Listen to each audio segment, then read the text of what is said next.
As Kathy alluded to, I do risk assessments as part of my kind of day-to-day work, but over the last 10, 15 years, that work has morphed more and more into system-level policy development for government agencies. And the first part of my talk, I'm going to focus on the important distinctions between a risk assessment and risk management, and the role of each, and then how this understanding is necessary for developing system-level risk reduction strategies. I'm also going to highlight how a poor understanding of these concepts undermine our programs, meaning us collectively as urban forestry and agricultural professionals, and can lead to misrepresentation of risk and our individual management choices for the government or agency entities or companies that we work for. I will reinforce a couple of points that both Greg and Andrew brought up through their research and how we've been using that in the private sector in an applied way to understanding risk a lot better, and then how we use it for managing at the system level. So I want to start with, first off, I'm going to describe the difference between risk assessment and risk management. And this is important for everyone participating today to understand this difference, because about half of my work now is involved in being an opinion or an expert witness in tree-related litigation cases. And unfortunately, because there's a relatively poor understanding of the difference between risk assessment and risk management, this comes to play out in litigation quite a bit, and to the detriment of agencies that manage trees. And so please take this in very carefully, this difference. So risk assessment is a technical process for evaluating what unexpected things can happen, when we're talking about trees specifically, how likely they are to occur, and the consequences if they were to occur. And so a risk assessment is very different from risk management in that it's a technical process, and both Greg and Andrew highlighted some of the more current methods for evaluating risk. And so a risk assessment, so when an individual comes and looks at a tree or a group of trees to evaluate them for risk, the outcomes typically involve these two things. There's an overall risk rating for the subject tree. It's a composite of, I think Greg mentioned that, now we have the potential with the track methodology and other methodologies out there to look at multiple issues with a tree associated with the potential of multiple targets. So we've come to understand this far more complex component of doing a risk assessment. And so each of those combinations of structural issues, a branch or a trunk or a root problem, in association with an individual target, all those different combinations have individual risk ratings. Every part on a tree has a potential to fail and has a potential to strike a target. Some will rate very, very low, or low if we're using the track methodology, and a few may reach up into the moderate, high, or extreme risk rating. But every single branch or tree part on a tree has a risk associated with it. So the risk assessment, the risk assessor's job is to identify these different combinations and then come up with a composite score, if we're talking about managing these trees, a composite score for the tree, which would be the highest risk rating combination identified for that particular tree. And So along with the overall risk rating, the risk assessor comes up with mitigation options to address the risks identified. So we've identified multiple issues with the tree. They have different risks associated with them.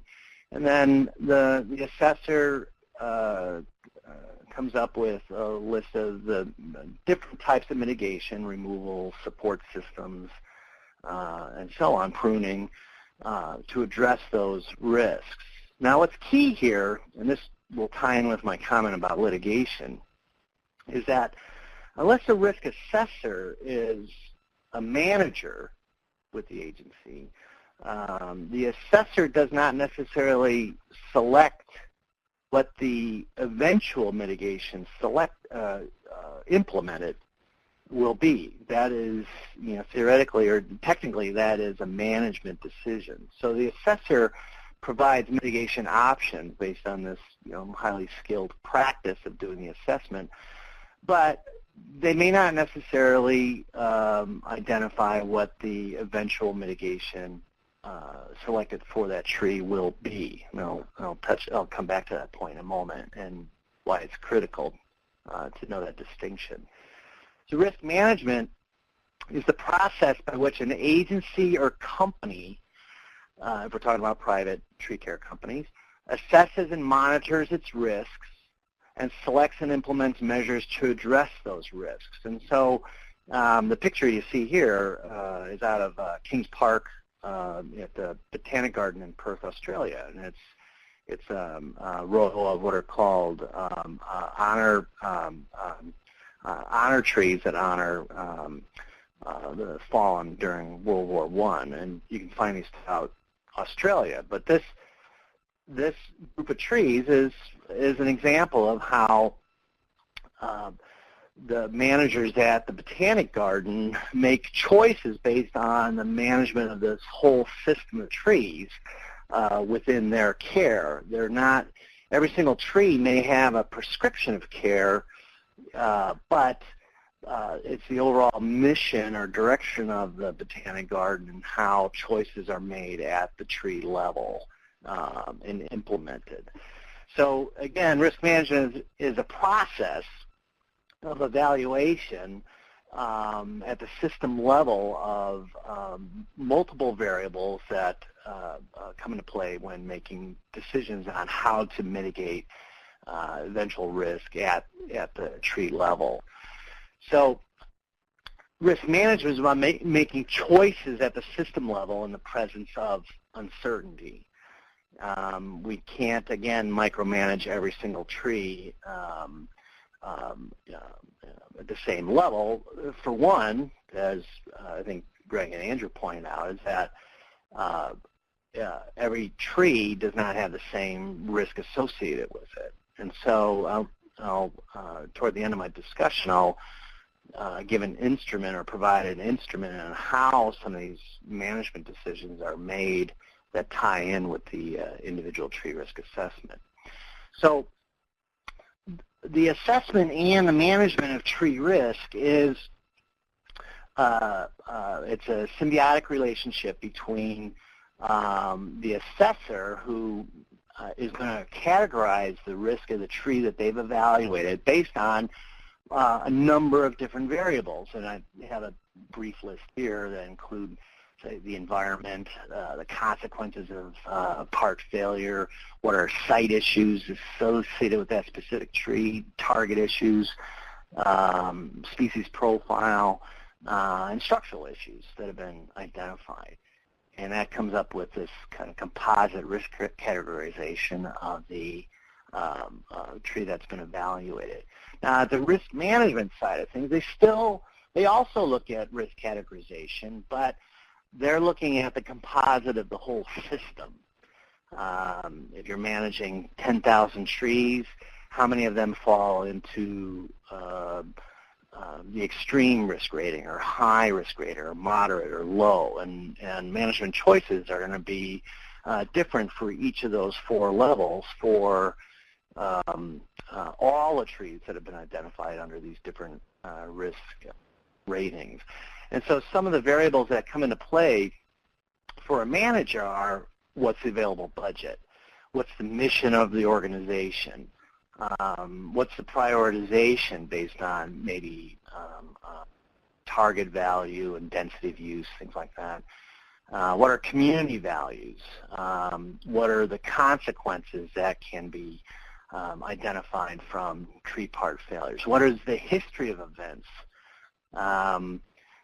Many of us know through actuarial work that, I'll use car insurance as an example, that, the individual premium that any one participant today listening in pays as a function of not only their driving record, but past history of car-related events by such variables as age group, gender, and so on. And so there's this wealth of information over the decades that have allowed insurance companies to assign the potential for an event happening, car event, accident happening based on these variables. And especially with public agencies, when we're talking about trees, we actually have a lot of that information available.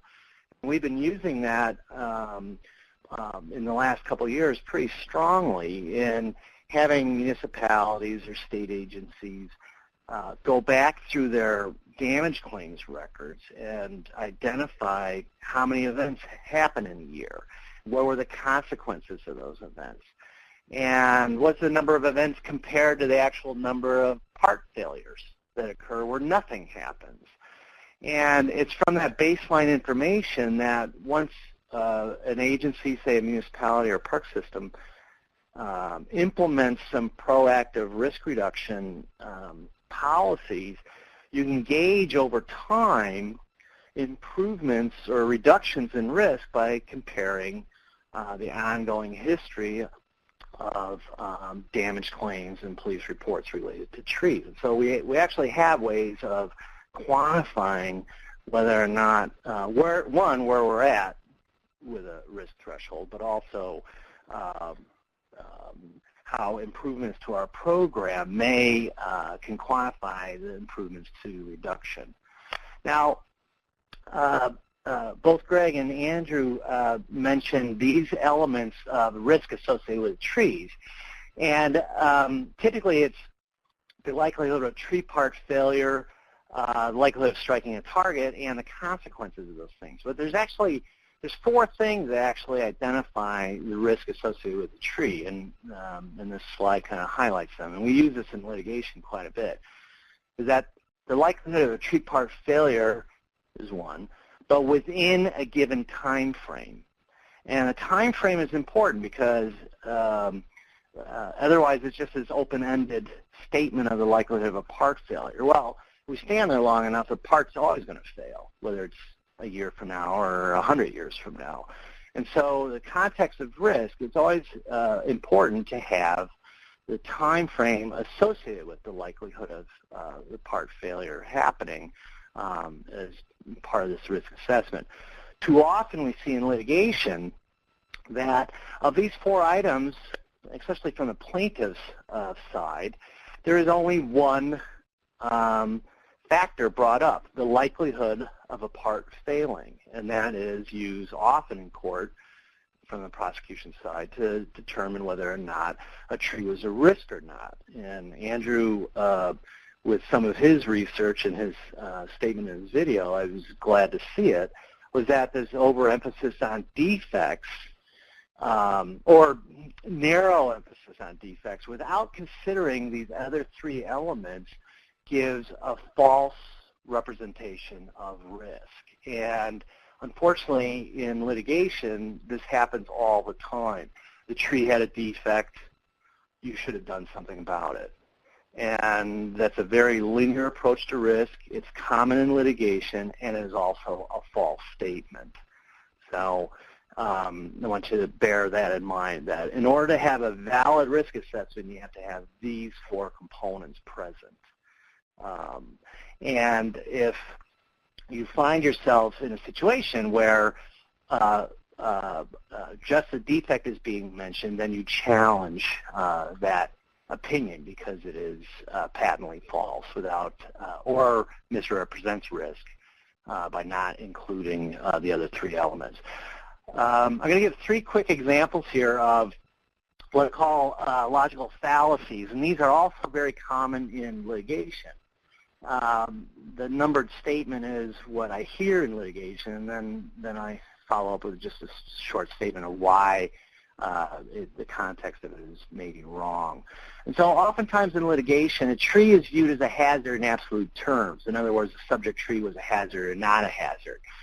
In the same image, you're seeing a 54-inch, beautiful 54-inch diameter bur oak, and a branch on the right may have failed and maybe hit a parked car, and that's assumed to be the hazard item on that tree. But in reality is that because there's so many variables involved, that particular branch maybe failed and struck the car, but it's just as likely that a branch on the left side of the tree actually had a higher risk associated with it, but did not fail. So the risk associated with a tree is complex.